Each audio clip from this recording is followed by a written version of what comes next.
Number 1.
Thank you.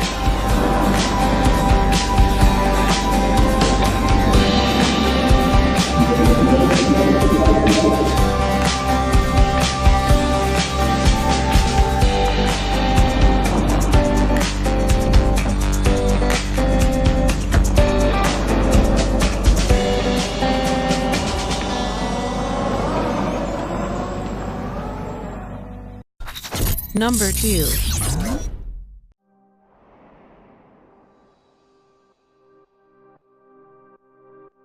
Volvo Cars user interface Sensus is ready to take the center stage in the groundbreaking Drive Me project that will put 100 self-driving Volvos on public roads around Gothenburg in 2017.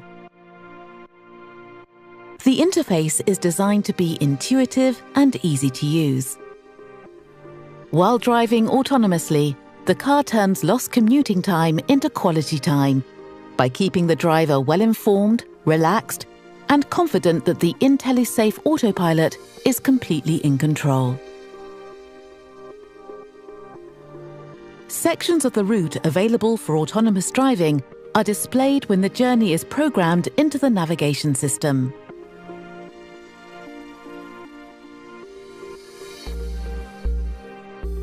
When entering the road approved for autonomous driving, the car signals that the autopilot is available.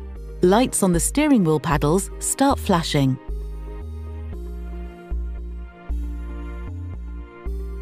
Once the two green bars in the center meet, the paddle lights shift to green and the autopilot confirms that the driving and the supervision is delegated to the car.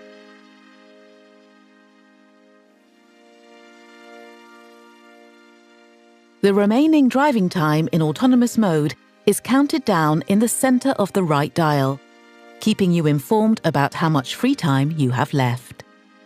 Functions not available during active driving are now available to use. The autopilot monitors a complete 360-degree view of the surroundings and tells the driver about what's happening in the traffic environment, such as a smooth overtaking of a slower vehicle. When autonomous driving is no longer available, The driver is requested to take back the control and continue the journey. A countdown is displayed. If the driver, for any reason, doesn't use the pedals to regain control, the car will bring itself to a safe stop.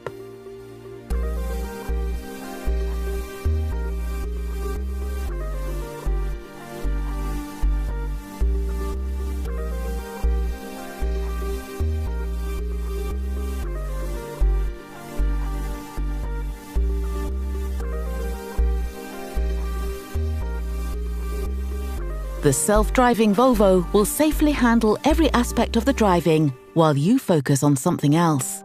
But anytime you want confirmation that IntelliSafe Autopilot is on top of its game, the information is always right there, right in front of you. Number 3. Introducing Software Series 7.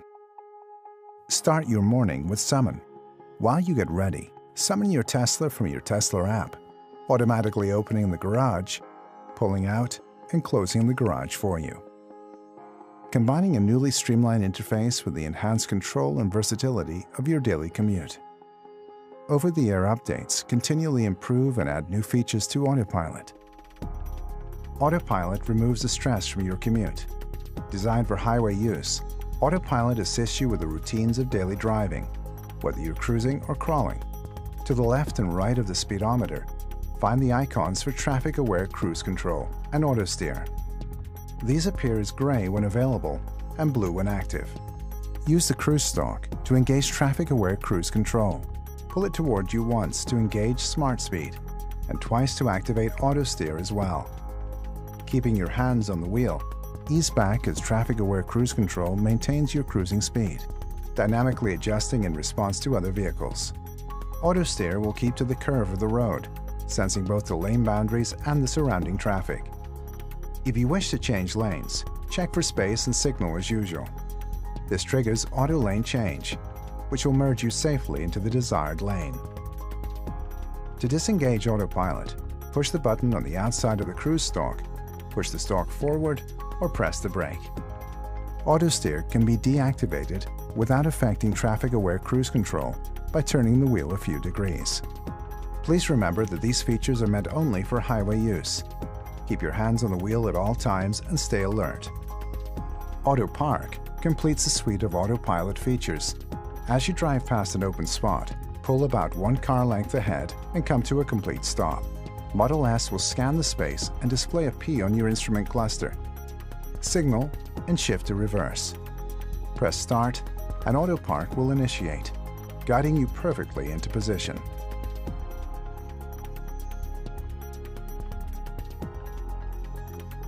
Autopilot changes the way you relate to your drive. It expands your awareness of Model S and its surroundings, enhances your ability to respond, and gives you more comfort and energy during and after your drive. Number 4.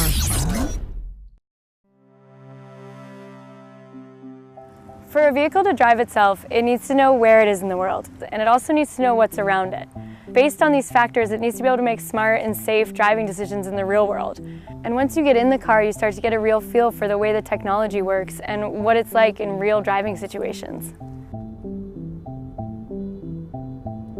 So there are a few things that have to happen before the car can safely drive itself. First, it has to figure out its location in the world. So we use GPS, but GPS isn't always that accurate, which is why we rely on our other sensors like the laser, which picks up on details in the environment that help us identify our more precise location.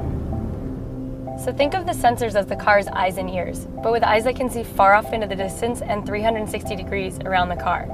And the great thing about having all these sensors is that they can talk to each other and get cross-checked information about the environment. So while we take in a ton of information using our sensors, it's our software that really processes all of this and differentiates between objects. All these objects are visible on the laptop that the safety drivers use while testing the vehicles. Based on what the vehicle senses and processes, these objects will be represented by different colored boxes. Cyclists will be red, pedestrians yellow, and the vehicles will appear as either green or pink. These boxes demonstrate the processing that takes place within the software.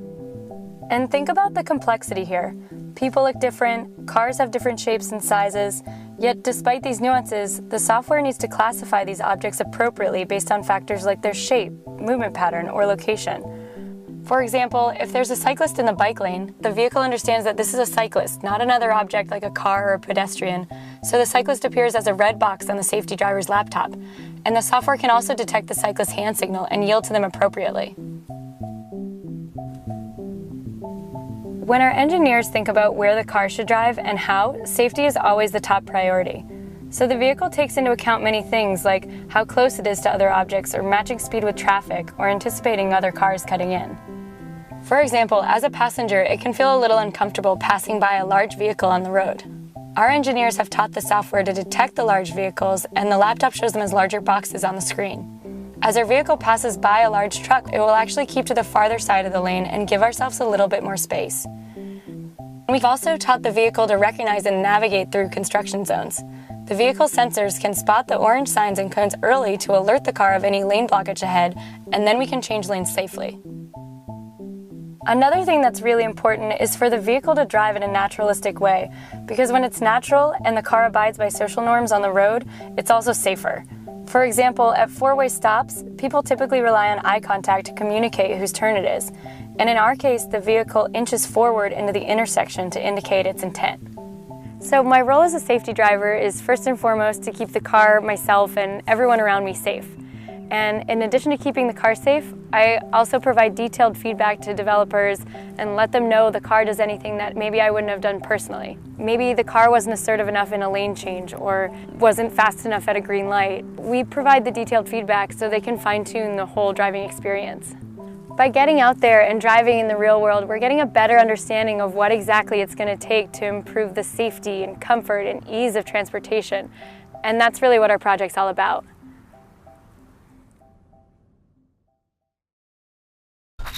Number 5.